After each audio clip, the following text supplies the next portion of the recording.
Hi everyone, welcome to our new update. It's going to be quite a biggie. So just a few small things I need to get out of the way first. My apologies to this Shelley Moore. It has come to my attention that this is not a photo of her, and nor are we able to get one.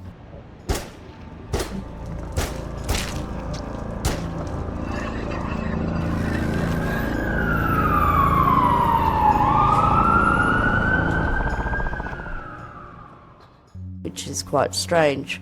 So I will take this down. It won't be in future updates. Also, Shelley Moore is known to go by the name Shelley Tipton or Shelley Stone.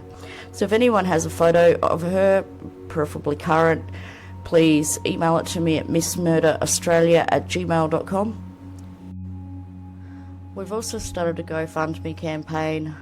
It's in Australian dollars, it won't let me do USD, but this is roughly just over $1,300 US, so the current costs at the moment for Lauren's case are around $900.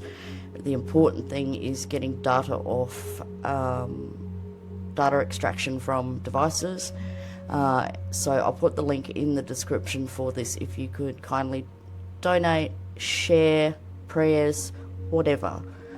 Anything would be great. You can read the information on here, the first update.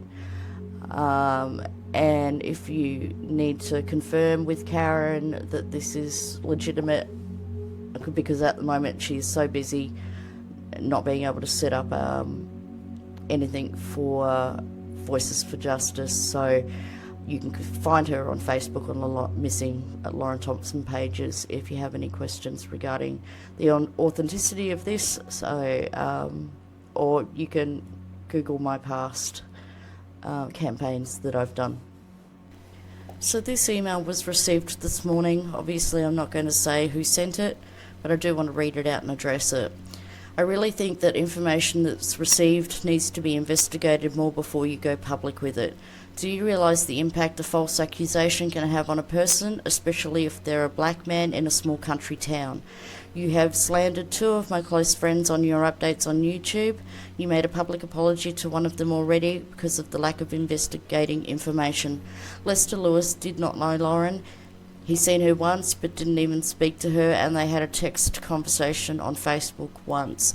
She said what she had to say and he never spoke to her again. This young black man wants his name cleared and is willing to do whatever he needs in order to do so.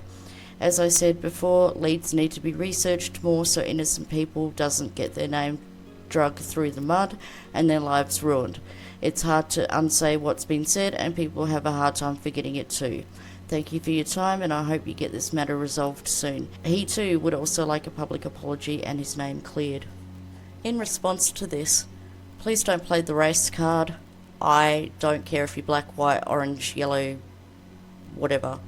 I am just putting out there the information that has been given to us through investigator tips and leads. But Lester, this is a message to you, mate. If you want to call in on the weekend, I'm going to organise a live, and I'm hoping to do it Saturday night Texas time. You can call in and you can clear your name if you like. Now here's the big surprise.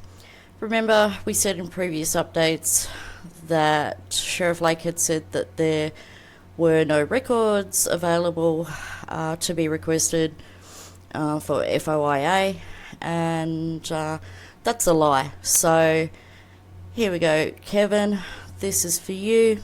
Some of the documents relating to calls that Lauren had made in 2018 and 2019, along with two of her 911 calls. 911, what is your emergency? Yeah, I got two people talking outside my house making threats to come in and do all kinds of stuff. I need somebody to come over right now, please. What's that address? Carthage, Texas, 75.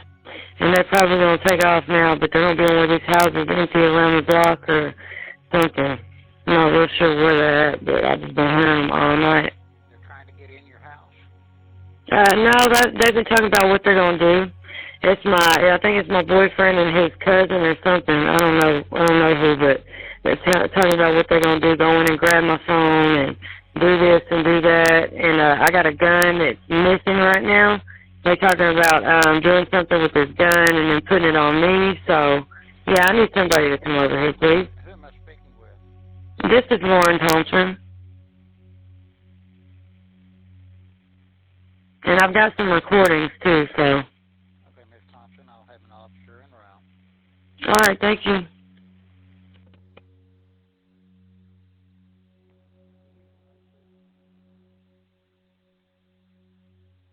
Carthage 911, what is your emergency?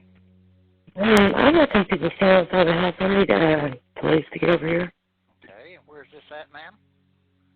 Rail Street. All right. All right, Miss Thompson, I'll have someone en route. Mhm. Thank you.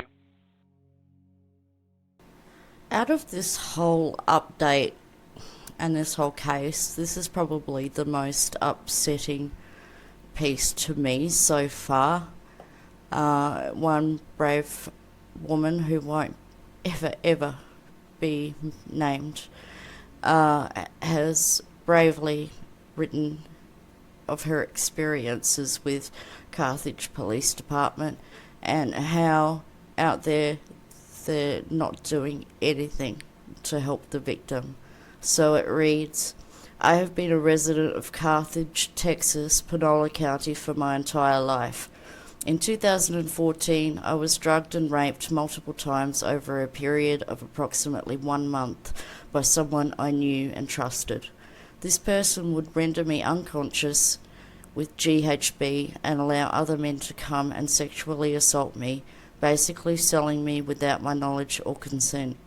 I had brief periods of awareness during the blackouts that led me to believe these assaults were happening to me, but when I would bring it up, I was told I was crazy, etc. I was told by the person I knew that he was going to murder me, and I believe he would have if I hadn't gotten away when I did. That month, I was not only repeatedly raped, but psychologically and physically tortured as well.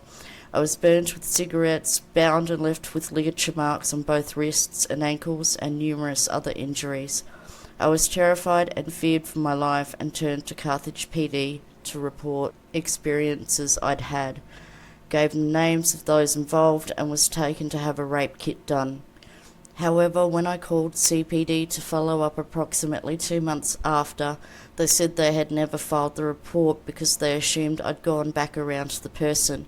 I had not, but wasn't asked about either. I then returned to CPD to give my statement to a detective, and the only thing ever done, I was asked to go retrieve a computer from a person for CBD, and I did. They never did any investigating after, and I was told the person checking the computer was backlogged for many months. Only when I saw a PI in Longview did he call about the computer and gave me the info found on it while I sat in his office. CPD never gave me any information. Approximately 1 year later, I involved the DA's office and was informed that CPD had never sent them the report that I'd made so they could investigate. The DA's office did some investigation but would not follow through with prosecuting the case. All I can say about this at the moment is that the person referred to on the first page is one of our suspects.